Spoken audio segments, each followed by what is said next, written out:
श्री सच्चिदानंद सद्गुरु साईनाथ महाराज की जय।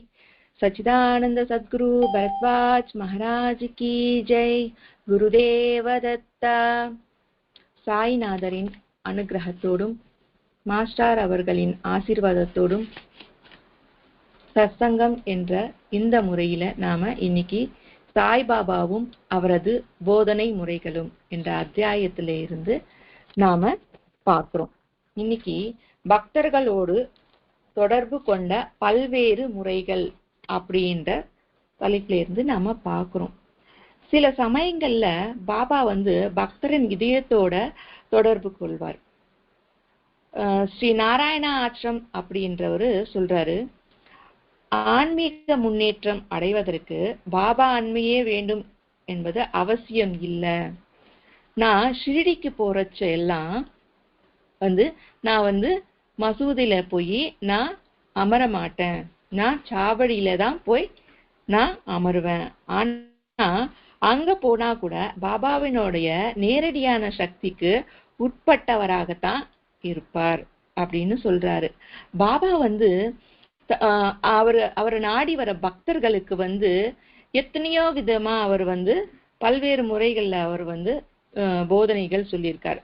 ஒவ்வொருத்தரை தலையில தொட்டு ஆசீர்வாதம் பண்ற மாதிரியும், சிலருக்கு தலையற அழுத்துற மாதிரியும், சிலருக்கு தலைய தடவற மாதிரியும் அவர் ஆசி வழங்கி இருக்காரு இல்லைங்களா?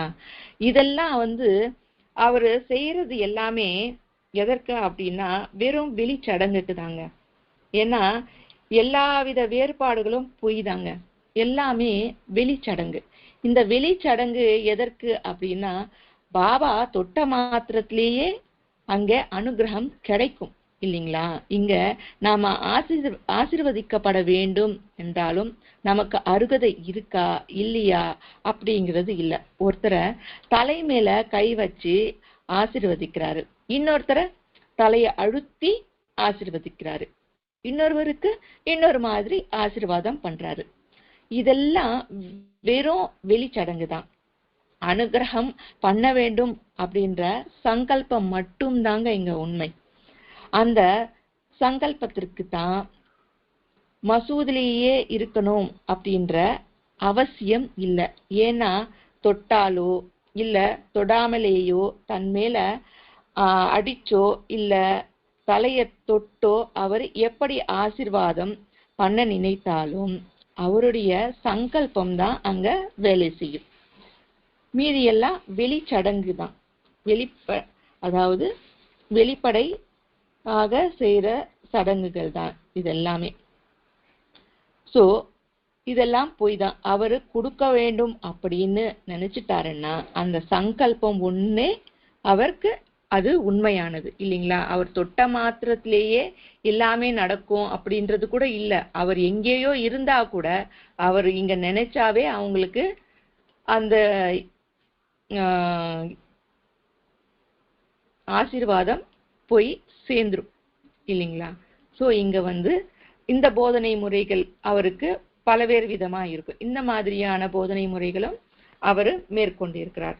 அதுக்கப்புறம் பாபா அருளிய பேரானந்த நிலை யாருக்கு அப்படின்னு பார்த்தா, பாந்திராவை சேர்ந்த ஜனார்தன் கால்வார்கர் என்பவர் தமக்கு ஏற்பட்ட அனுபவம் ஒன்றை பற்றி அவர் எழுதுறாரு.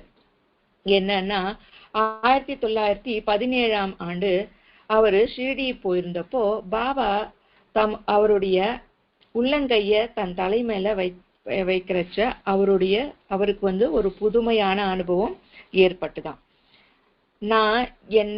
அவர் சொல்றாரு, நானும் என்னை சுற்றியும் ஏதோ எனக்கு ஒரு பேரானந்த நிலையில நான் முழுகினேன். அன்னிலிருந்து என்னுடைய ஆன்மீக வாழ்வுல நான் அதிகமா கவனம் செலுத்த தொடங்கினேன். பக்தர்களை பேரானந்தத்துல முழுக வைக்கும் பணியில பாபாவினுடைய யோக திருஷ்டியை பற்றி அவரு சொல்றாரு. சோ இதேதான் காப்பர் டேயின் டைரியிலையும் நாம இதுக்கு முன்னாடி பார்த்தோம் இல்லைங்களா?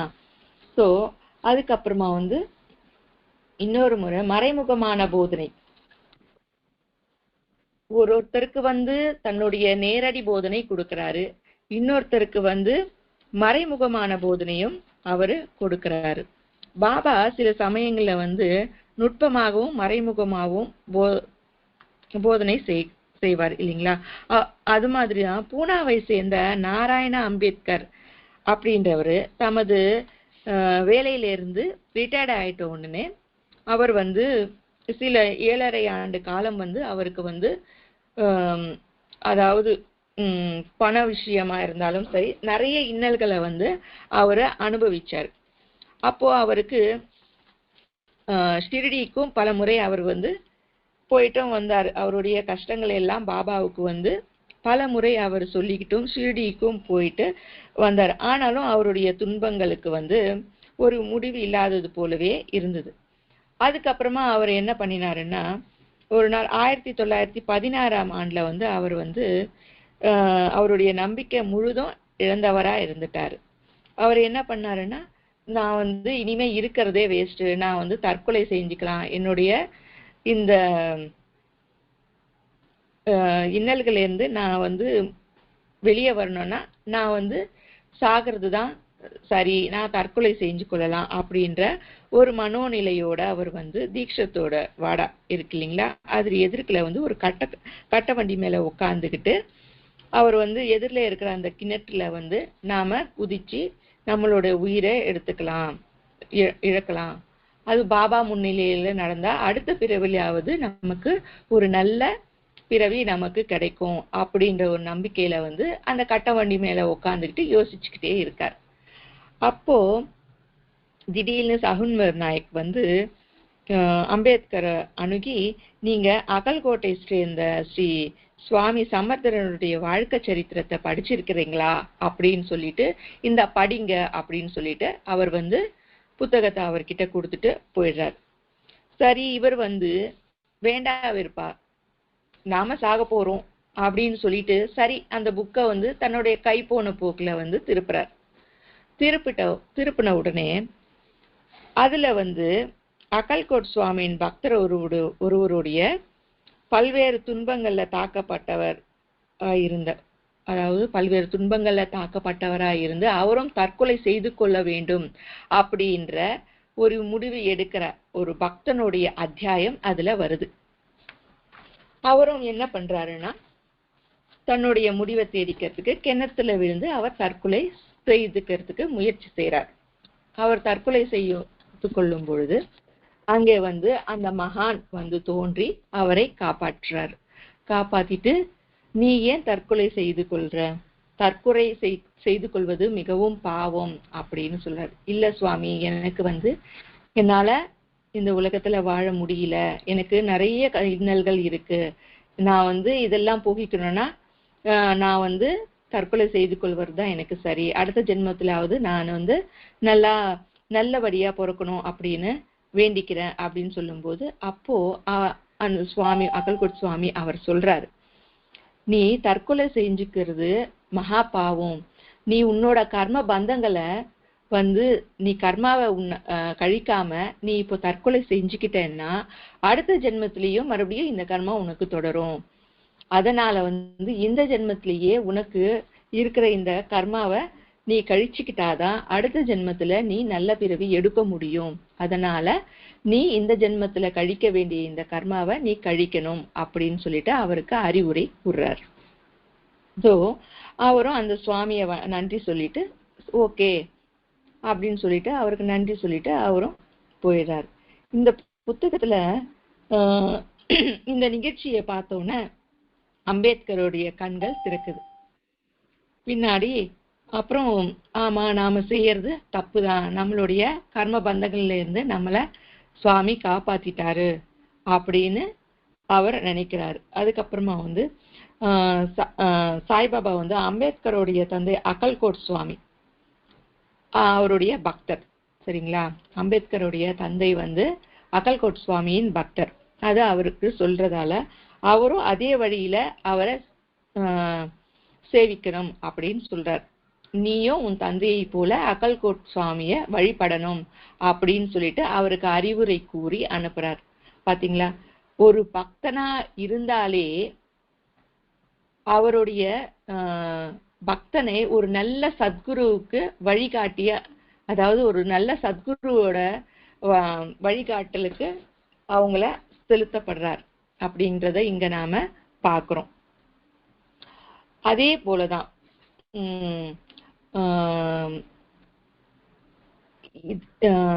மற்ற சில சம்பந்தங்களில் பாபா ஒரு பக்தரை வந்து ஒரு சமயத்துல ஒரு பக்தர் வருவார், அவர்கிட்ட நீ புராணங்களை படி அப்படின்னு சொல்லுவாரு. இன்னொருத்தர் கிட்ட நீ கண்டோபா கோவிலுக்கு போய் அங்க சொல்ற புராணங்களை கேளு அப்படின்னு சொல்லுவார். அது மாதிரி ஒவ்வொருவருக்கும் அவருக்கேற்ற முதிர்ச்சிக்கு அவருக்கு என்ன தேவையோ அத அவரு பாபா ஒவ்வொருத்தருக்கும் ஒரு வழிகாட்டல் அவர் கொடுத்துக்கிட்டே தான் இருந்தார். தாசு கண்ணுவுக்கும் கூட உபநிஷத்தில் படிக்கிறதுல தாசு கண்ணுவுக்கு இருந்த கஷ்டத்தை காக்கா சாஹிப் வேலைக்கார பெண்ணு பாடிய அந்த ஒரு பாட்டிலேயே அவரு தெளிவுபடுத்தி விளங்கினார் இல்லையா? அதே மாதிரிதான். சோ மற்றொரு உதாரணமும் இருக்கு. அதாவது பாபா மறைமுகமாகவும் போதனை சொல்வாரு. உதாரணத்துக்கு ஷாதே எப்பயுமே ஒரு தன்னுடைய வியாபாரத்துல ஏற்பட்ட நஷ்டத்தாலும் பல பிரச்சனைகளாலும் அவர் மன தளர்ச்சி அடைவார். அப்போ ஷிரடிக்கு வந்த உடனே பாபாவின் முன்னிலையில அவர் தன்னுடைய மன அமைதிக்காகவும் அவர் என்ன பண்றாருன்னா குரு சரித்திரத்தை சப்தகாம் பாராயணம் செஞ்சு அதன் முடிவிலேயே பாபா அவருக்கு கனவுல ஒரு தரிசனம் கொடுக்கிறாரு. அந்த புத்தகத்தை தன் கையில வைத்துக்கொண்டு தமக்கு ஏதோ விளக்குவது போல ஒரு கனவு அவருக்கு வருது. அந்த கனவை பாபா கிட்ட ஷாதே சொல்றாரு. அந்த சொல்ற நேரத்துல ஹேமத் பந்த் அங்க இருக்கிறாரு. ஹேமத் பந்த் அங்க இருக்கும் பொழுது இதெல்லாம் ஷாதே சொல்லும் போது அப்ப அவருக்கு ரொம்ப வருத்தமா இருக்கு. பாத்தியா, இவர் ஒரு வாரத்துல ஒரு முறை பாராயணம் செஞ்சதுக்கே அந்த ஷாதேக்கு உடனே பலன் கிடைச்சிச்சு. ஆனா 40 ஆண்டுகளா அதே புத்தகத்தை பாராயணம் செஞ்சும் தனக்கு எந்த வித பயனும் கிடைக்கலையே அப்படின்னு அவரு சோர்ந்து போறார். அப்படி அவர் மனசுல தோணின உடனே பாபா என்ன பண்றாருன்னா ஹேமத் பந்து கூப்பிட்டு நீ ஷாமா கிட்ட போய் 15 ரூபாய் தட்சணை வாங்கிட்டு வா, அங்கேயே போய் கொஞ்ச நேரம் உட்காந்துட்டு அவர்கிட்ட பேசிட்டும் நீ துவாரகா மாய்க்கு திரும்பி வா அப்படின்னு அவரை அனுப்புறாரு. சரின்னு அவரும் ஹேமத் பந்து ஷாமா வீட்டுக்கு போறாரு.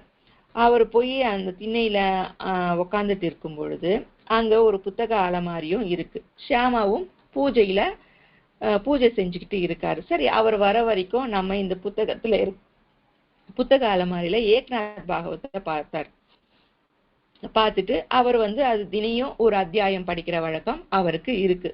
ஸோ அதனால அந்த புத்தகத்துல இருக்கிற புத்தகத்தை ஒரு பகுதியை நாள்தோறும் படிக்கிற வழக்கம் இல்லைங்களா? அதை பார்த்த உடனே அன்றைய தினம் எந்த அத்தியாயத்தை படிக்கணுமோ அதை படிச்சுட்டு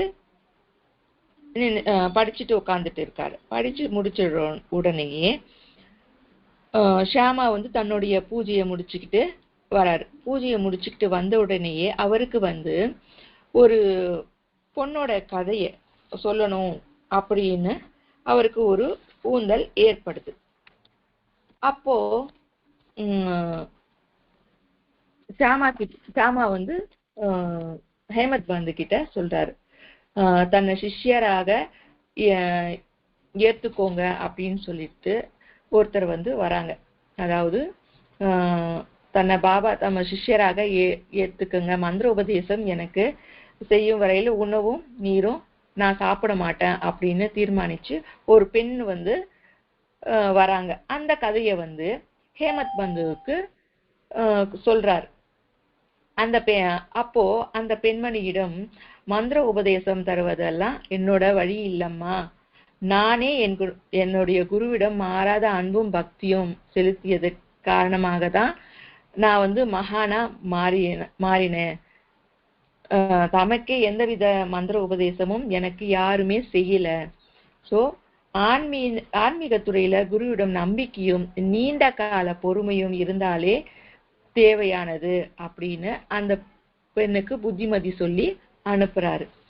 அப்போ ஹேமத் பந்துவோடைய கண்கள் திறக்குது. ஸோ இந்த கதையிலேருந்து ஹேமத் பந்துவோட அலை புரண்ட மனசுக்கு அமைதியும் கிடைக்குது. இப்போ மீண்டும் அவர் எண்ணி பாக்குறச்ச அவர் என்ன நினைக்கிறாருன்னா, ஷாதேவுக்கு பாபா கனவுல மட்டும்தான் அவருக்கு தரிசனம் கொடுத்தாரு. ஆனா எனக்கு பாபா நேரடியாகவே எனக்கு தரிசனம் கொடுத்திருக்காரு. எனக்கு அவர் அறிவுரை சொல்லி இருக்காரு. ஷாதேவை விட நான் தான், எனக்கு தான் அவர் பாபா எனக்கு நேரடியா கொடுத்திருக்காரு அப்படின்னு சொல்லிட்டு அவர் அந்த அமைதியின்மையை உருவாக்கிய போதனை ஒன்றை ஹேமத் பந்து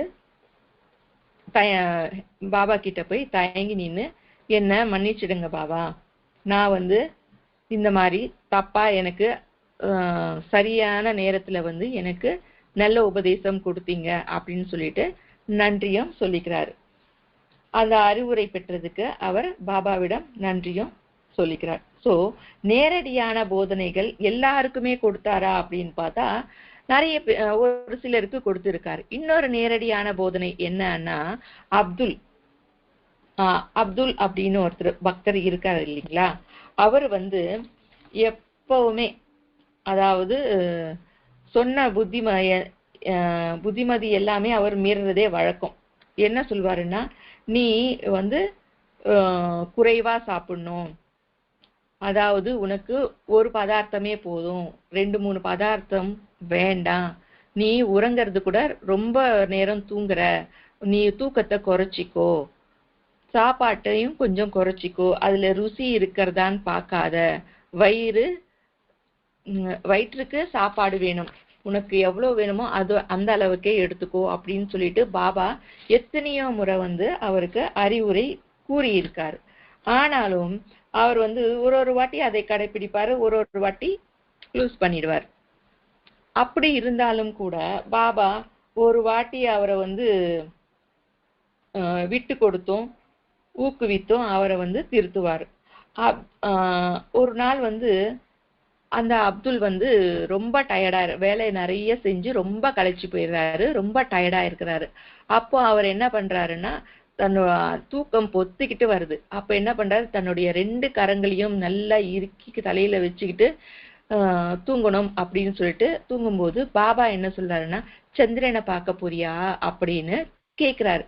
கேட்ட உடனே இவர் அந்த அசதியில, என்ன இவர் இப்படி சொல்றாரு அப்படின்னு சொல்லிட்டு, சந்திரனை பார்க்க போறியா அப்படின்னு நினைச்சுக்கிட்டே சரி ஏதோ அப்படின்னு சொல்லிட்டு அவர் தூங்கிடுறாரு. தூங்கிட்டு நல்ல ஆழ்ந்த உறக்கத்துல என்ன ஆகுதுன்னா, பாபா மேலேயே அவரு விழுந்துடுறாரு. விழுந்துட்டோடனே அவர் மெல்லமா அவரை தடவி அவரை எழுப்பின உடனே அவர் எழுந்துட்டு திடீர்னுட்டு, சரி நாம மூஞ்ச கழுவலாம் அப்படின்னு சொல்லிட்டு தன்னுடைய கையில தண்ணியை எடுத்து பாக்குறச்ச அதுல நிலா தெரியுது, சந்திரன் தெரிகிறார். அப்பதான் அவருக்கு நினைவு வருது, பாபா சொன்னது எந்த அளவுக்கு உண்மை அப்படின்னு சொல்லிட்டு. இங்க என்ன தெளிவு அப்படின்னா, சந்திரன் அப்படின்றது இஸ்லாமியருக்கு ஒரு தெய்வாம்சம் பொருள் இல்லைங்களா. இஸ்லாமியருக்கு பிறை என்பது மிகவும் முக்கியமா இல்லையா, பிறை நிலவை அவங்க தெய்வ அம்சமா பார்ப்பாங்க இல்லைங்களா. அதனாலதான் இஸ்லாமியர்கள் பிறை நிலவை வழிபடுவாங்க. சோ அவரு சந்திரனை போல காட்சியளித்தார் இங்க. அதாவது பாபா அவர் கையில சந்திரனை போல காட்சியளித்தார், கடவுள் தரிசனம் கொடுத்தார். ஏன் அப்படின்னா, அவருடைய பக்தி திடகாத்திரமா இருக்கிறதுக்காக தான், தன்னுடைய நம்பிக்கைய இன்னும் திடப்படுத்துறதுக்காக தான். எத்தனை வாட்டி சொன்னாலும் அவர் ஒரு வாட்டி செய்யறாரு, ஒரு வாட்டி செய்ய மாட்டேங்கிறார். அந்த முயற்சி என்றது சரியா இல்லை. அதனால அதை திடப்படுத்தணும் அப்படின்றதுக்காக தான் பாபா அவருக்கு சந்திரனை, அதுவும் மத்தியானம் 2 மணிக்கு அவருக்கு காட்டினார். அப்போதான் அவருக்கு வந்து நம்ம கடவுள் நமக்கு தரிசனம் கொடுத்திருக்காரு அப்படின்ற தெளிவு ஏற்படுது. ஏன் அப்படி லீலைகள் பாபா செஞ்சாரு அப்படின்னா, இப்ப ஸ்கூலுக்கு போற பசங்க வந்து ஸ்கூலுக்கு போகலன்னா நாம ஒரு 5 ரூபாய் சாக்லேட் கொடுத்துட்டு அவங்கள சமாதானப்படுத்தி அனுப்புவோம் இல்லைங்களா? அது மாதிரிதான் சந்திரனை போல அவருக்கு கடவுளை போல அவருக்கு காட்சி கொடுத்தார். கடவுள்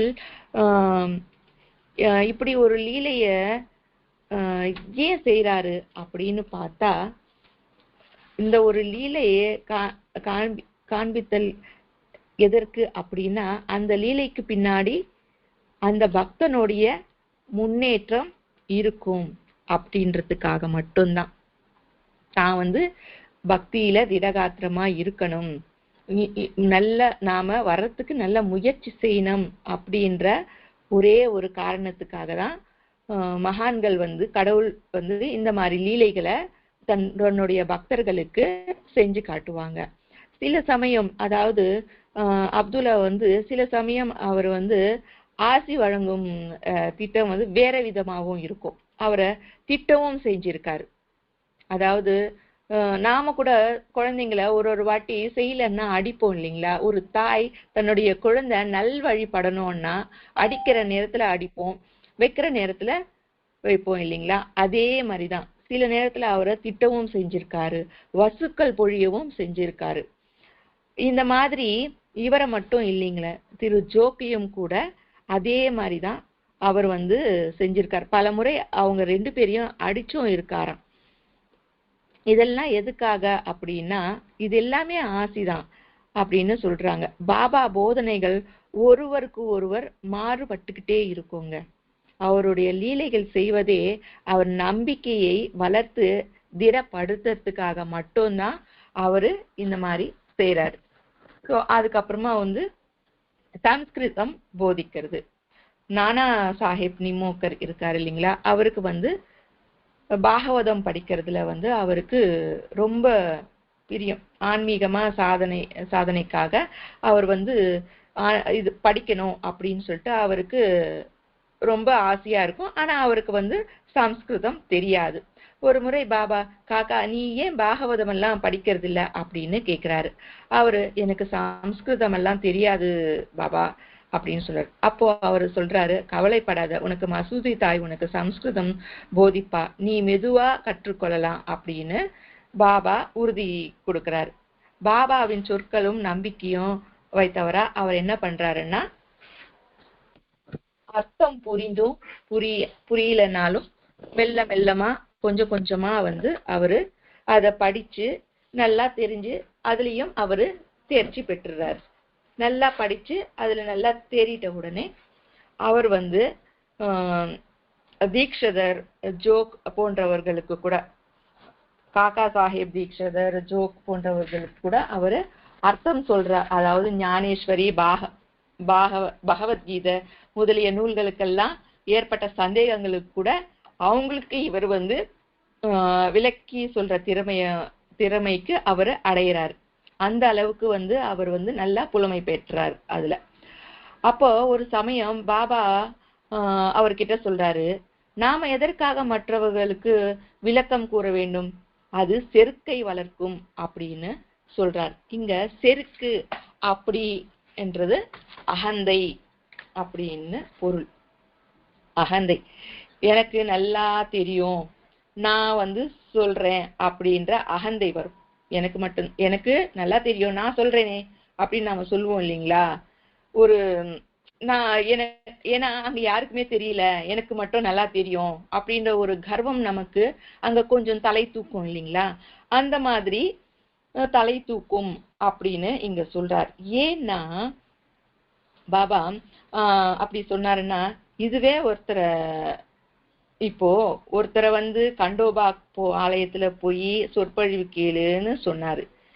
இன்னொருத்தரை வந்து நீ ஞானேஸ்வரி படின்னும் சொல்லி இருக்காரு இல்லைங்களா? இவருக்கு ஏன் பாபா அப்படி சொல்லினாருன்னா, நமக்கு தெரியாமலேயே பூர்வ ஜென்மத்துல இருக்கிற அந்த கெட்ட குணம் வந்து நமக்கு தலை தூக்கும். அந்த மாதிரி நேரத்துல வந்து சத்குரு வந்து நம்மள வார்ன் பண்ணுவாரு. நீ உனக்கு கர்வம் வருது, ஸோ அதனால உனக்கு வேண்டாம் அப்படின்னு வார்ன் பண்ணுவாரு. அவருக்கு சம்ஸ்கிருதம் படிக்க தெரியாதத எப்படி படிச்சு கத்துக்கிட்டாரு இல்லைங்களா? அப்போ இவ்வளவு செஞ்ச பாபாவால மற்றவங்களுக்கு அவர் சொல்ல தெரியாதா? ஏன் எதுவுமே தெரியாதவங்களுக்கு ஒரு வார்த்தையால வரும்னா மற்றவங்களுக்கு அவரே சொல்றதுக்கு இல்லையா? அப்போ நாம யாரு சொல்றதுக்கு? சரிங்களா? அதுதான் இங்க அவரு சொல்றாரு. ஏன்னா நாம யாரும் மற்றவங்களுக்கு சொல்றதுக்கு இது ஒன்றும் பெரிய விஷயம் இல்லை. ஸோ இதை நாம யோசிக்கணும். அவர் எதுக்காக நமக்கு அப்படி சொன்னாரு? செருக்கை வளர்க்கும்னா நம்ம அகந்தையும் நமக்கு எல்லாத்தையும் கொடுத்து நம்மளுடைய அகந்தை எங்க தலை தூக்குமோ அப்படின்னு சொல்லிட்டு அதையும் அவர் அடக்கிறாராங்க. பாத்தீங்களா? பாபா ஒவ்வொரு விஷயத்திலையும் ஒரு பக்தன் எப்படி வளர்ச்சியுடனும் அவர் எப்படி எங்க அவரை இறக்கணும், எங்க அவரை தூக்கணும் அப்படின்றது ஒரு சத்குருவால மட்டும்தான் அது செய்ய முடியும். அவரை மட்டும் நாம சரணாகதி அடைஞ்சிட்டோம் அப்படின்னா அவர் நாம எதுவுமே செய்ய வேண்டியதில்லை, எல்லாம் அவரே பார்த்துப்பார். இப்படி ஒரு வாட்டி அதே மாதிரி பக்தரின் நலனை கூட உணர்ந்து அவர் செயல்படுறாரு இல்லைங்களா? அதே மாதிரி பாபா ஒரு தனவந்தரான ரஹராவை சேர்ந்த ஒரு தனவந்தரான கிழவர் ஒருத்தர் வராரு. ஒரு பெண்மணியோட அவர் வராரு. பாபாவின் முன்னிலையில அவரு சில நாள் கழிக்கிறாரு. அப்போ ஒரு மாதத்திலேயே அவருடைய உடல்நிலை மோசமா இருந்த உடல்நிலை நல்லா மேன்மை பெறுது. ஒரு மாசத்துல நல்லா தேறிக்கிட்டு வராரு. திடீர்னு 2வது மாசத்துல இருந்து அவர் ரொம்ப சோர்வாயிட்டு அவர் இறக்கும் தருவாயில வரா மாதிரி அவருக்கு தோணுது. அப்போ நார்க்கைய போயிட்டு நீங்க போய் விபூதி வாங்கிட்டு வாங்க அப்படின்னு சொல்லி அவங்க அனுப்புறாங்க. அப்போ பாபா சொல்றாரு, அவர் இந்த உலகத்தை விட்டு போவதுதான் அவருக்கு நல்லது, அவருக்கு அதுவே நல்லது, இந்த விபூதி எல்லாம் அவருக்கு எந்த பயனும் அளிக்காது, நீங்க கேட்டதால நான் கொடுக்குறேன், நீங்க எடுத்துட்டு போங்க அப்படின்னு சொல்றாரு. அதே மாதிரி பேராசிரியர் அதாவது ஷியாமா கிட்ட இதே சொல்லாம ஷியாமா கிட்ட வேறு விதமா சொல்றாரு. அவர் எப்படி இறக்க முடியும், காலையில அவர் மீண்டும் பிழைப்பார் அப்படின்னு சொல்றாரு. அவங்க என்ன நினைக்கிறாங்கன்னா, சரி பாபா அவர் பிழைச்சிடுவாருன்னு தான் சொல்றாரு அப்படின்னு அவங்க நினைக்கிறாங்க. ஆனா அவர் அந்த முதியவர் மறுநாளை இறந்துடுறாரு. இறந்துட்ட உடனே பாபா இவரை காப்பாத்தல அப்படின்னு சொல்லிட்டு அவங்க தப்பா, அவர் சொன்ன வார்த்தை பொய்யாயிடுச்சு அப்படின்னு அவங்க தப்பா நினைச்சுக்கிட்டு அந்த குடும்பத்துல சேர்ந்தவங்க பாபாவை பார்க்க வராமலேயே இருந்துடுறாங்க. சில நாள் கழிச்ச உடனே அந்த குடும்பத்தில இருந்து ஒருத்தர் வரார் பாபாவை பார்க்கறதுக்கு. அப்போ பாபா சொல்றாரு, அவருடைய நுரையீரல் எவ்வளவு அழுகி போன நிலையில இருக்கு அப்படின்னு சொல்லிட்டு அவருக்கு காட்டுறாரு. அப்போ அவர் அதை புரிஞ்சுக்கிட்டு அவருக்கு எது நல்லதோ அதை தான் நான் செஞ்சேன் அப்படின்னும் அவர் சொல்றாரு. இங்க நமக்கு என்ன தெரியறதுன்னா, புனரப்பி ஜனனம் புனரப்பி மரணம். அவர் சொன்னார் இல்லையா, அவரு இறந்துடுவாருன்னு சொன்னாரு. ஆனா ஷியாமா கிட்ட அவர் எப்படி இறக்க முடியும், அவர் காலையில மீண்டும் பிழைப்பார் அப்படின்னு சொன்னார் இல்லைங்களா? இங்க புனரப்பி ஜனனம் புனரப்பி மரணம், ஆத்மாவுக்கு சாவு இல்ல, அவர் இந்த உடலை விட்டு வேறு உடல்ல புதிதாக வராரு அப்படின்னு சொல்றதுதான் பாபா அந்த மறைப்பொருளோட சொன்னார். ஆனா அதை புரிஞ்சுக்கிட்டது நம்மளுடைய தப்பு. அவர் கரெக்டா தான் சொல்லியிருக்கார், ஆனா அதை நாம புரிஞ்சுக்கல. சத்குருவோட ஒவ்வொரு வார்த்தையும் எல்லாருக்கும் புரிஞ்சிடும் அப்படின்றது இல்ல. சிலது புரியும், சிலது புரியாது. அது அவருக்கே உரிய பாணியில தான் அவர் அதை சொல்லுவார். அதுக்கப்புறமா அவர் ஏன் அப்படி சொன்னாருன்னா, அதாவது அஜ்ஞானம் என்பது நாம உயிரோட இருக்கும் பொழுதே இறக்காமல் இருந்தா நாம திரும்ப திரும்ப பிறப்போம் அப்படின்றதுக்காக தான் பாபா அந்த மாதிரி சொன்னார். அதுக்கப்புறம் முயற்சியே உயர்வு தரும் அப்படின்னு சொல்லு. அதாவது பகவான் ரமண மகரிஷி பலமுறை கூறியுள்ளபடி ஆத்ம அனுபூதி ஆண்டவன் அருளால ஏற்படுது என்றாலும் நம்மளுடைய முயற்சி இருக்கணும். நம்மளுடைய முயற்சி இல்லைன்னா அது வேஸ்ட் அப்படின்னு சொல்றார். அதேதான் சுவாமி விவேகானந்தாவும் அதேதான் சொல்றாரு. அதாவது நமக்குள்ளேயே குரு, அதாவது இப்போ பாபா ஒருத்தருக்கு ஒரு மாதிரி சொல்லுவாரு இல்லைங்களா. இப்போ ரமண மகரிஷியும் என்ன சொல்லியிருக்காரு, ஆத்ம அனுபூதி ஆண்டவன் அருளால் ஏற்படுது என்றாலும் நம்மளுடைய முயற்சி இருக்கணும், அப்பதான் அது சாத்தியப்படும் அப்படின்னு சொல்றாரு இல்லையா. ஆன்மீக சாதனையில ஈடுபட்ட இயன்ற அளவு நாம முயற்சி செய்யணும் அப்படின்னு சொல்றாரு. அதே மாதிரிதான் பிறப்பும் இறப்புமாகிய சுழற்சிகளை நாம கடக்க விரும்பும் பொழுது நாம என்ன பண்ணணும் அப்படின்னா, அதாவது நாம எல்லார்கிட்டயும் நேர்மையான வாழ்க்கைய நாம வாழணும். ஒருத்தரை புண்படுத்தக்கூடாது, ஒருத்தருக்கு புண்படும் மாதிரியான பேச்ச நாம பேசக்கூடாது. நல்ல செயல்களையே நாம செஞ்சு அதுலேயே நாம ஈடுபட்டு வரணும். நம்ம கடமைகளை செவ்வனே செய்து ஆண்டவனை முழுமையா அடையணும். நாம அடையணும்ன்றது சரணாகதி அடையணும் அப்படின்னு சொல்றாரு. அதாவது அவருடைய நாமத்தையே கேட்டுக்கிட்டோம், அவருடைய லீலைகளையே நாம பார்த்துக்கிட்டோம், அவருடைய நாமத்தையே நாம ஜெபிச்சுக்கிட்டும் இருக்கணும். அதாவது பாபாவே சொல்லி இருக்காரு, ஆத்ம அனுபூதி அடைய விரும்புறவங்களுக்கு சிரவணத்தையும் மனனத்தையும் செய்யுங்க அப்படின்னு சொல்லியிருக்காரு இல்லையா. அதாவது குருவின் போதனைய தொடர்ந்து சிந்தித்தாலே போதும் அப்படின்னு சொல்லியிருக்காரு. மற்றும் சிலருக்கு நாமத்தை ஜபிக்கும்படியும் சொல்லியிருக்காரு. சிலரிடம் அவரது லீலைகளை கேட்கும்படியும் சிலருக்கு சொல்லியிருக்காரு. சிலருக்கு தன்னுடைய பாதங்கள்லயே அவங்க இருக்கணும் அப்படியும் சொல்லியிருக்காரு இல்லைங்களா. அங்கேயே உட்கார வச்சு தன்னுடைய பாதத்தின் அருகிலேயே நீ இருக்கணும் அப்படின்னும் சொல்லியிருக்காரு. சிலருக்கு ஞானேஸ்வரி படிக்கணும் அப்படின்னு சொல்லியிருக்காரு. சிலருக்கு ராமாயணம் படிக்கலாம் அப்படின்னு சொல்லியிருக்காரு.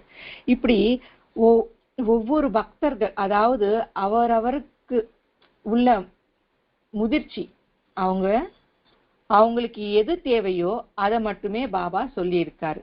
அதேதான்